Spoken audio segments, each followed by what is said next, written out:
under 2020 budget? Allocated to the congressman?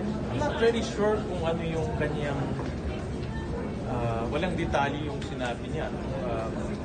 So I'm not very sure kung paano nila pinasok yan sa loob ng budget. Pero definitely, ang pork barrel under the Supreme Court ruling bawal na. Congressmen can recommend projects in their district through the Regional Development Council. May proseso yan.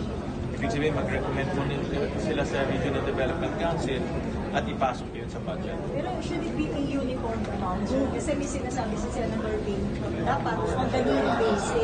Correct. Sa Regional Development Council, doon nila madidetermine yung needed, kung anong pangangailangan isang lugar, at doon nila pwedeng mag-recommend kung anong projects i-prioritize. So it's more participative in terms of discussion.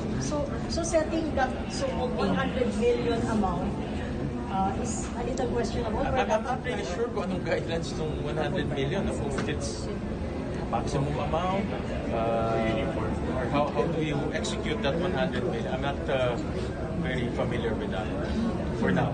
Kailangan ng clarity.